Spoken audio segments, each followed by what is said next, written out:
I am very happy to be here and very grateful for the coming of Haiku to Camden. And I actually wanted to honor the least poetic of the Virgilio trio, and that would be Larry.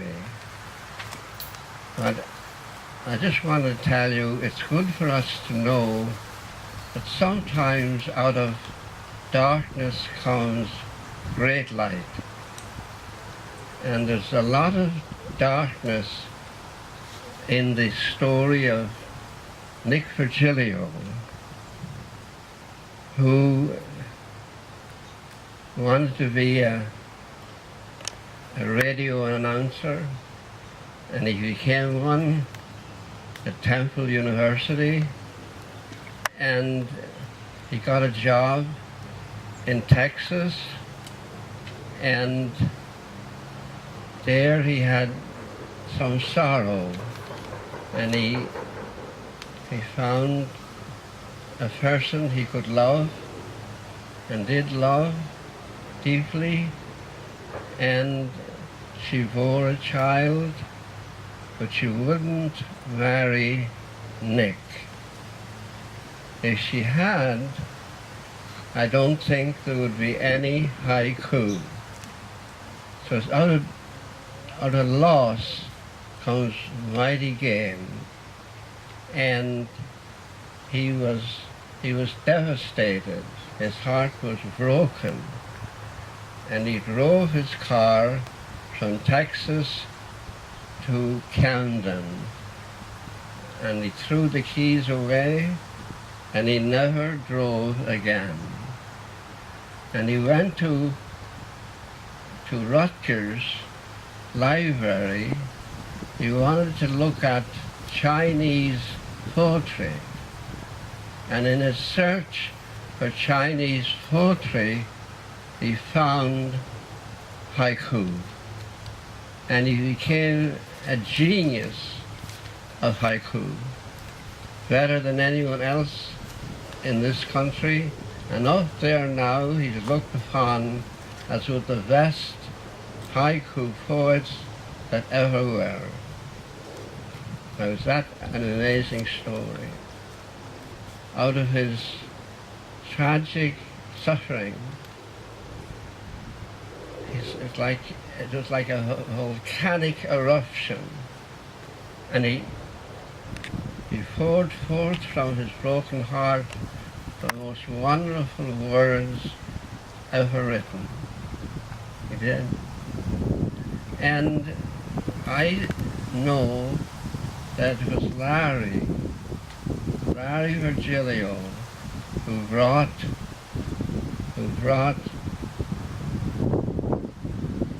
Haiku to Camden, not Nick.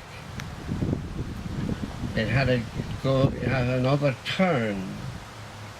And over in the first church I was in East Camden, St. Joseph's, and I had a mass there in the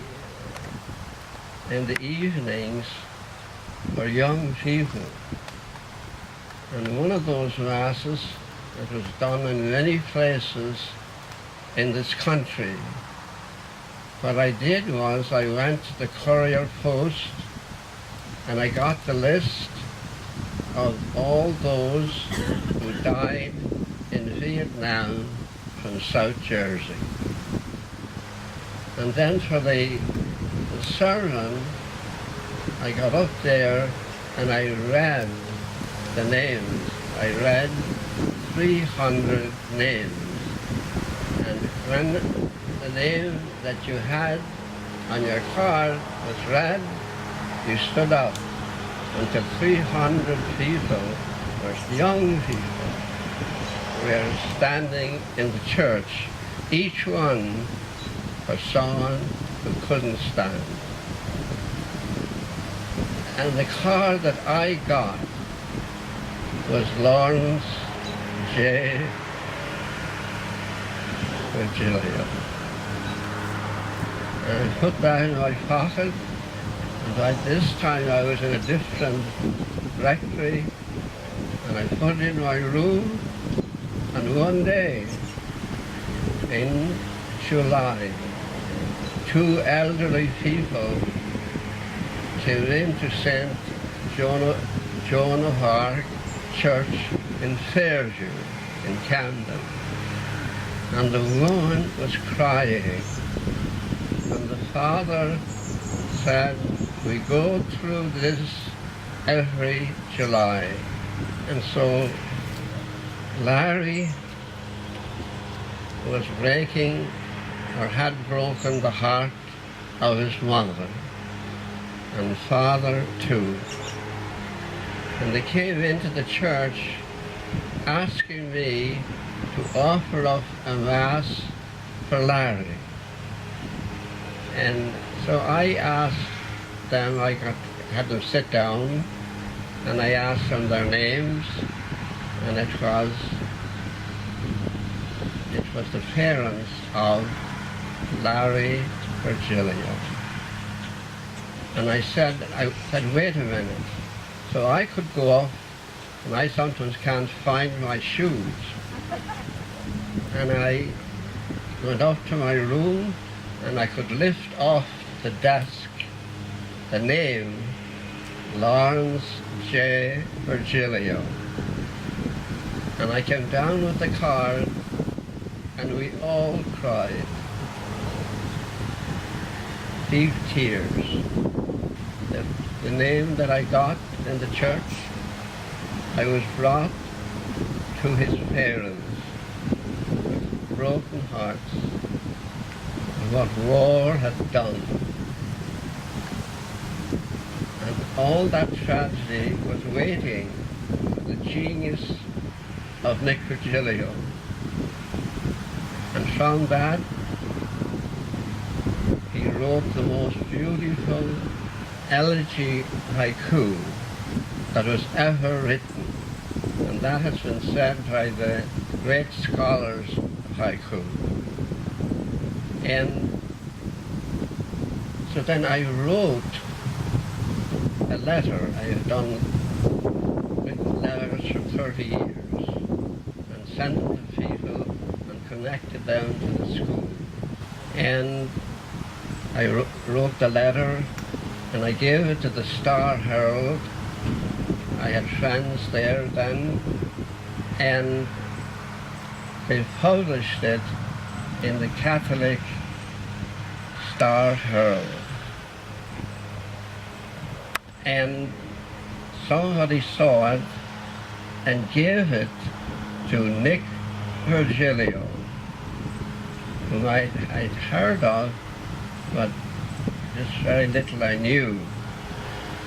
And that night, when it was Sunday night, and on Sunday he got the paper with the story about Larry. And that night, about 8 p.m., Nick Virgilio called me.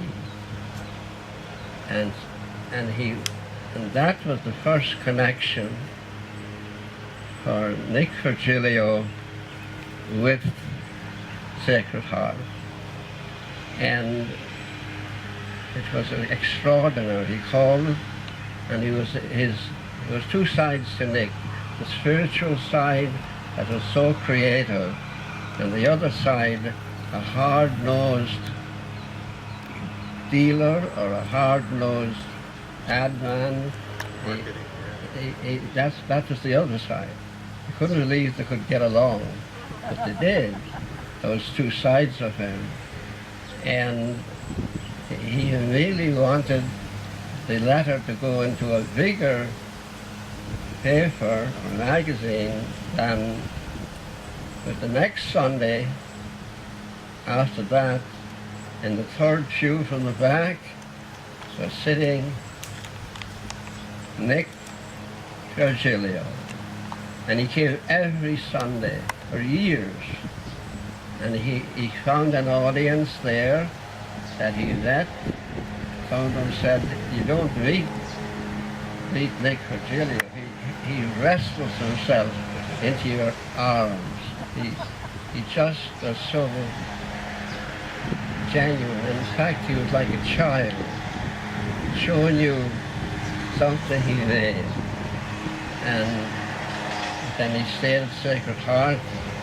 He met people, wonderful people. He was introduced to the Elgin Diner. It's a wonderful place. I loved it. I really loved it. And George's parents were there, and they were just wonderful people. And he shows off his parents well by his own life, George. And so I got to realize that the person who connected Nick to Sacred Heart and to a community that he enjoyed. So I just want you to know that out of darkness, out of the death in some forgotten place in Vietnam, Larry Virgilio brought life to Sacred Heart with his brother, and he would come over every day. This writer's house, which is dedicated to his memory and the spreading of his beautiful thoughts. So we're delighted with it and delighted with the work, and I should stop talking.